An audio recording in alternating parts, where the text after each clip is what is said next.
Hello guys, ഒരു കഥ ചൊല്ലട്ടുമാ. ഒരു പാരീസിൻ്റെ ഒരു ഹിസ്റ്ററി പറയുന്ന പോലത്തെ ഒരു കഥ. വലിയ കഥയൊന്നുമല്ല, ശരിക്കും ഈ പള്ളിയുടെ കഥയാണ് ഞാൻ പറയാൻ വേണ്ടി പോകുന്നത്. 1800കളുടെ അവസാനം നമ്മളിപ്പോൾ കാണുന്ന അതുപോലെ ഒന്നും അല്ലായിരുന്നു പാരീസ് എന്ന ഒരു സിറ്റി. അത് ഒരു നഷ്ടത്തിൻ്റെയും ഇല്ലായ്മയുടെയും ഒരു നഗരമായിരുന്നു. കാരണം റഷ്യൻ യുദ്ധത്തിൽ ഫ്രാൻസ് തോറ്റുപോയിട്ടുണ്ടായിരുന്നു.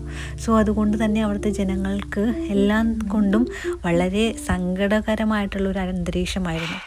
അപ്പോഴാണ് രണ്ടുപേരുടെ രംഗപ്രവേശനം. ഒരു കലാകാരനായിട്ടുള്ള അലക്സാണ്ടറും വ്യാപാരിയായിട്ടുള്ള ഹുബർട്ടും ആയിരുന്നു.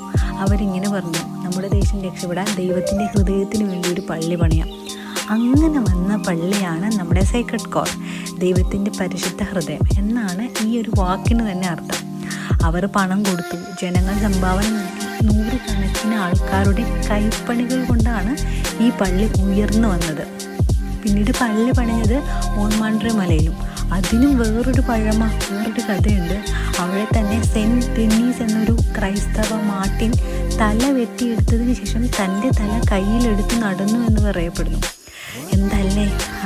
അതുകൊണ്ടാണ് മലയുടെ പേര് മോൺമാർട്രെ അങ്ങനെയാണ് അറിയപ്പെടുന്നത്. സോ അതിൻ്റെ പിന്നിലൊരു കഥയുണ്ട്. പിന്നെയും വേറൊരു കഥ എന്താണെന്ന് വെച്ചിട്ടുണ്ടെങ്കിൽ, ഈ പള്ളി വൈറ്റ് ചർച്ച് എന്ന് പറയപ്പെടും. അതിന് കാര്യമെന്ന് വെച്ചിട്ടുണ്ടെങ്കിൽ, ഈ പള്ളി പണിതിരിക്കുന്ന ഒരു കല്ല് ട്രാവർട്ടൈൻ എന്നൊരു കല്ലുകൊണ്ടാണ്.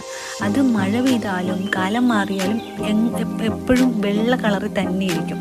പിന്നെയും പ്രത്യേകതയുള്ളതെന്ന് വെച്ചിട്ടുണ്ടെങ്കിൽ, ഏറ്റവും ഉയർന്ന മലമുകളിൽ നിൽക്കുന്ന ഈ ഒരു പ്ലേസ് ആയതുകൊണ്ട് തന്നെ ഏകദേശം പാരീസിൻ്റെ മുഴുവൻ കാഴ്ചയും നമുക്കൊരു 360 ഡിഗ്രി പോലെ കാണാനായിട്ട് സാധിക്കും. നമുക്ക് ഐഫൽ ടവർ കാണാം, ലാ ഡിഫൻസ് കാണാൻ വേണ്ടി പറ്റും.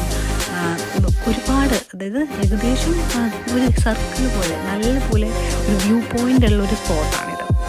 സോ ഇതുകൊണ്ടും ഈ പാരീസിൻ്റെ അല്ലെങ്കിൽ ഫ്രാൻസിൻ്റെ കാഴ്ചകൾ അവസാനിക്കുന്നില്ല. Stay tune. ബൈ.